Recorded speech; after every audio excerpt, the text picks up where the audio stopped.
Hamatakiapi. My name is Rebecca Crook-Stratton, and I am the Secretary-Treasurer of the Shakopee Mdewakanton Sioux community. Minnesota, or Minnesota Makochi, is a Dakota place and the homelands of the Mdewakanton. The Dakota people have long considered their relationship with the earth as a kinship. Our ancestors hunted wild game, fished in the rivers and lakes, gathered wild rice, and aligned their lives with the changing seasons. Throughout history, Dakota culture has focused on the values of living in harmony with our surroundings and sharing our natural and material resources with others.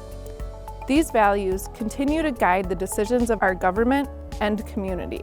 Working with our neighbors, we strive to restore prairies, forests, wetlands, and lakes, and we encourage many native plants, animals, and insects to make our urban community their home. Our philosophy is to plan 7 generations ahead, which further supports our dedication to protecting and preserving the environment. Our tribe employs multiple land stewardship programs to help us fulfill this mission. The SMSC has demonstrated bold leadership in environmental stewardship for many years, which is evident across the entire community. The SMSC's Land and Natural Resource Department has made significant efforts to understand, restore, and protect the ecosystems that exist within our community. This group of employees has been at the forefront of water and land conservation and sustainability efforts in the region.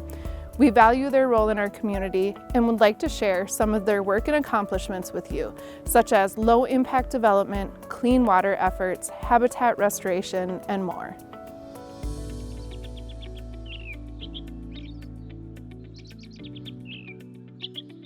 In an effort to fulfill the SMSC's commitment to being a good steward of the earth, our team of natural resource specialists and technicians have made it a priority to restore and protect natural areas that exist within the SMSC community. The SMSC is located less than 30 miles southwest of the Minneapolis-St. Paul Twin Cities metro. This area was once forested with deciduous species like oaks, maples, basswood, and elms. Along the Minnesota River, you could find vast oak savannas and prairies. However, European settlement led to many of these natural areas being lost or converted to grow crops. Now this part of Minnesota is one of the fastest growing in the state, and with urban sprawl comes a greater need for housing and business development. The Land and Natural Resources Department has been restoring lands for over 20 years. Since 1999, more than 1,000 acres of prairie have been reconstructed, and 50 acres of oak savanna and several larger wetland complexes have been restored. We also strive to improve local forest habitats by reducing invasive species like European buckthorn, a highly invasive shrub that outcompetes native species. By removing invasive species from natural areas, our natural resources team is helping to provide healthy habitats for our area's wildlife and ensuring that culturally significant plants are available for harvest. One of our top goals for habitat restoration is to create diverse ecosystems that support a wide variety of plants, wildlife, pollinators, and other beneficial insects. We also aim to create resilient ecosystems that can cope with the impacts of climate change. One strategy we use to maintain or promote ecosystem diversity is emulating natural disturbances. Fire is a beneficial disturbance in cultural practice that was suppressed when settlers arrived. The Natural Resources Department, along with the help of the Bureau of Indian Affairs, have returned fire to the landscape in this area through prescribed burning. These planned fires improve native plant communities by setting back invasive species, returning vital nutrients to the soil, and promoting native flowers to produce more seeds for regeneration. Prescribed fire also consumes excess dry and dead vegetation on the landscape, helping to reduce the potential for dangerous and intense wildfires. Another beneficial disturbance the Land and Natural Resources Department currently utilizes is grazing. For the last few years, goats have been brought into areas overgrown with invasive species. They're great in areas that are inaccessible to equipment and a decent alternative to using herbicides. Our Natural Resources team is also involved in monitoring and research efforts to better understand how our native plant communities are doing. Each spring, we document plant diversity and abundance in our forest understories, and every summer we measure plant frequency and structure to evaluate our prairie restorations. We're also incorporating new technologies into data collection To date, we have used drones to capture aerial imagery, count waterfowl, identify wetlands using our drone-mounted LiDAR system, and document populations of culturally significant species like wild rice.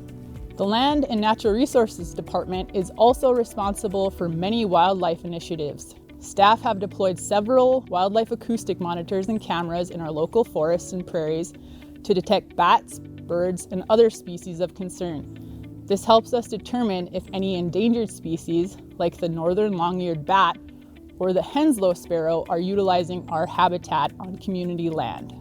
We also regularly monitor over 100 bluebird boxes and 20 wood duck boxes. Nesting boxes are important in our community because they provide an alternative to natural cavity nests like holes in old trees. Old trees are often cut down to make way for new growth or for commercial development. Speaking of birds, last year our team used drone footage to count waterfowl species at a local lake. Common carp were also removed from the lake during the winter, and in the spring we focused on increasing native fish species by stocking 7,000 bluegill and 3,500 yellow perch into the lake. Bluegill is a native predator of common carp eggs, and so they can naturally control the populations of invasive common carp. Chronic wasting disease, or CWD, is an evolving concern in the state of Minnesota. It's a contagious and fatal brain disease that has spread to this region's deer herds. Thus far, we have not detected CWD here, but we will continue to sample to determine if CWD is affecting local herds and if herd management is needed to reduce the spread.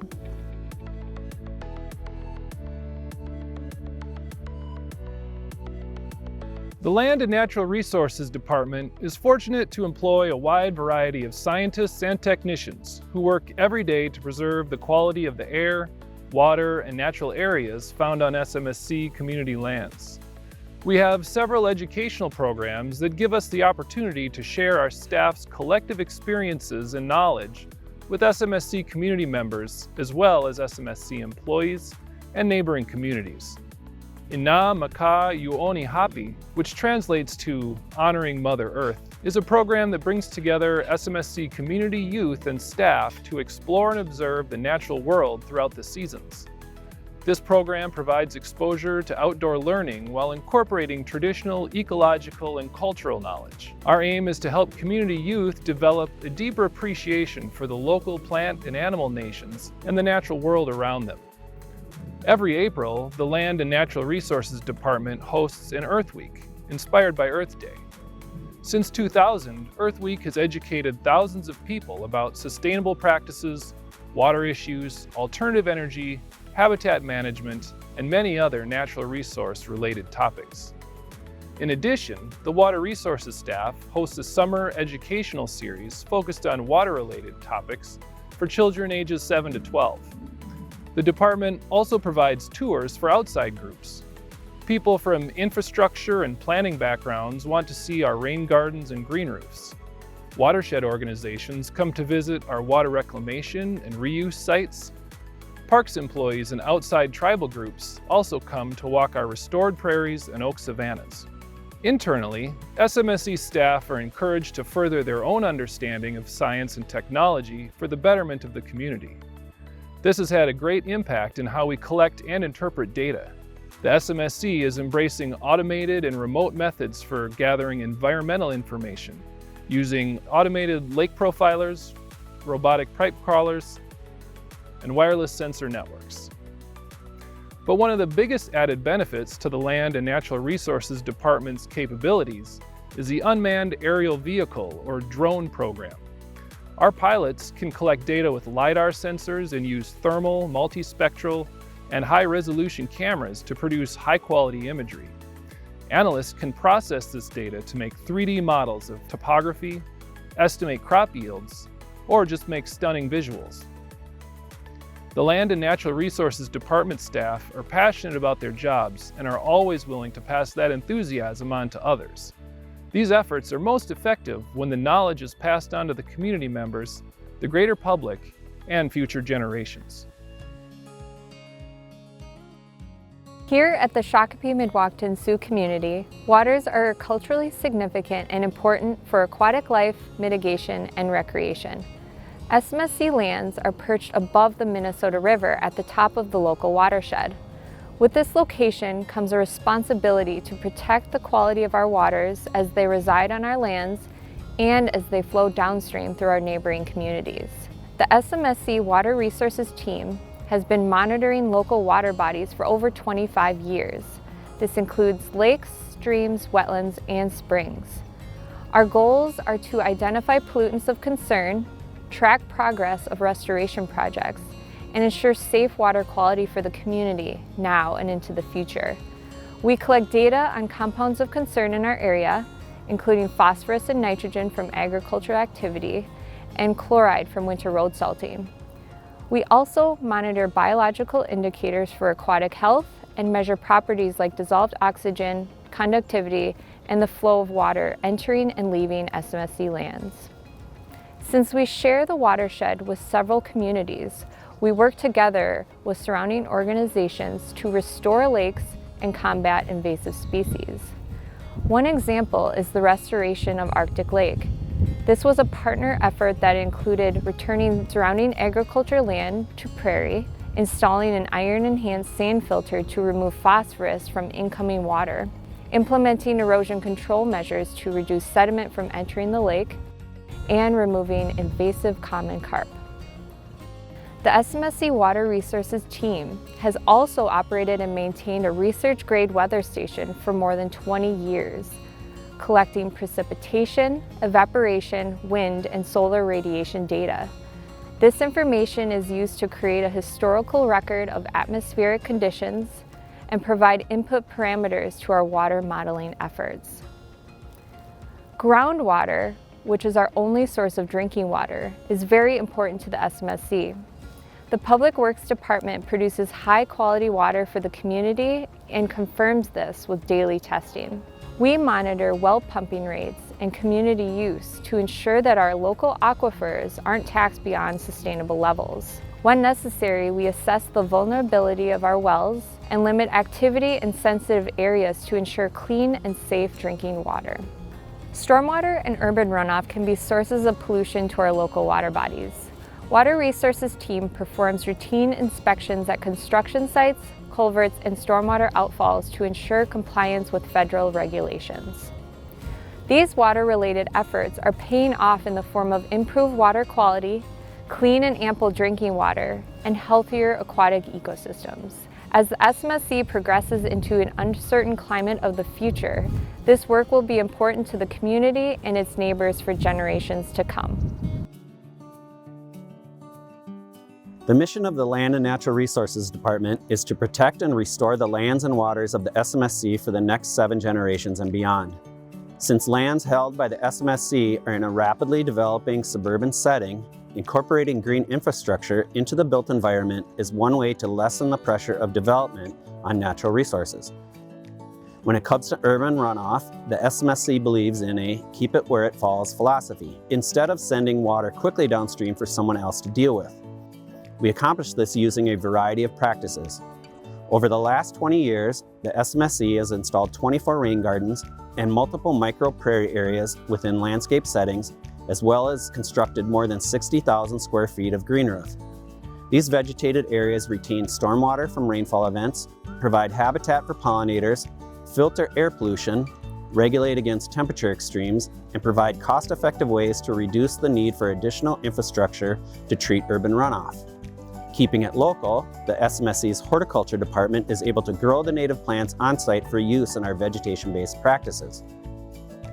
The SMSC also uses low-impact development techniques when planning residential subdivisions and other community development projects.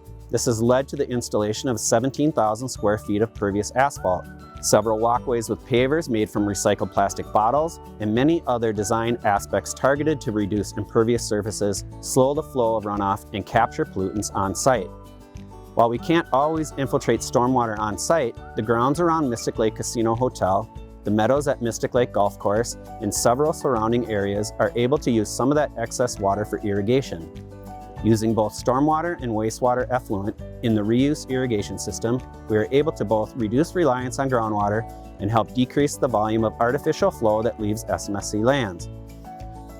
Education and research are important to staff and management, so a number of these projects have undergone long-term monitoring to learn what works, what doesn't work, and how we can do things better in the future.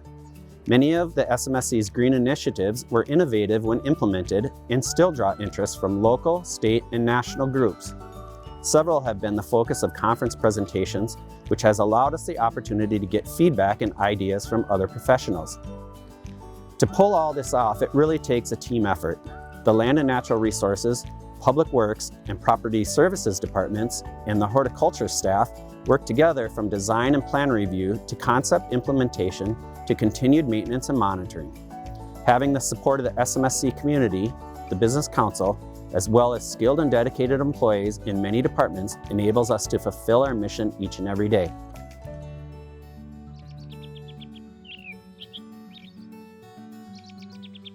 Our community has a long history of leadership and sustainability.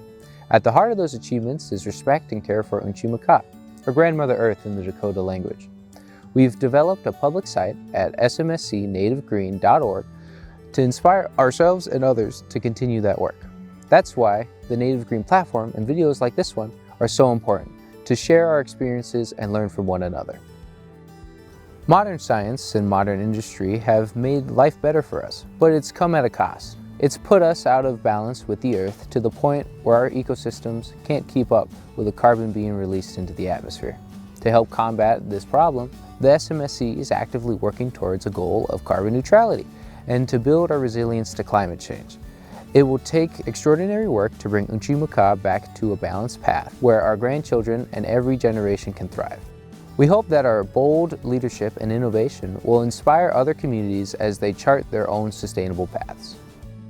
Food waste is an issue the SMSC began tackling more than a decade ago. Our restaurants and natural foods grocery store have donated thousands of surplus meals to local families using Meal Connect. For foods that can't be donated, the SMSC Organics Recycling Facility composts food waste from businesses and homes throughout the Minneapolis-St. Paul area more than any other facility in the state.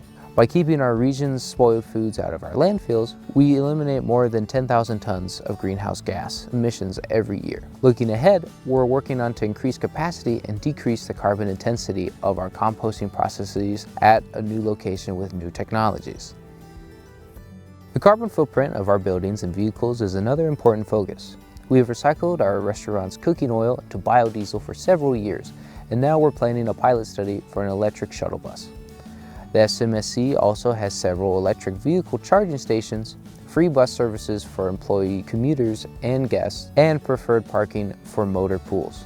Additionally, we have solar arrays for electricity and water heating at 8 of our commercial buildings. By combining solar power and switching to LEDs for thousands of bulbs, we've taken early steps toward minimizing our reliance on coal-fired power plants. To build on that work, the SMSC is completing its first community-wide greenhouse gas emissions inventory. We're also taking detailed energy audits of homes and 19 commercial buildings. The SMSC is looking for new sites to add more solar, and we're studying how well the geothermal systems at our grocery store and credit union perform. People from across the globe come to the SMSC to learn about our operations. As we continue to prepare our community for the changing climate, we welcome new visitors with their own experiences to share with us. In the meantime, visit smscnativegreen.org to learn more. Together we can work to preserve Unchimaka, Grandmother Earth, for many generations to come. Pidami Ayedo. Thank you.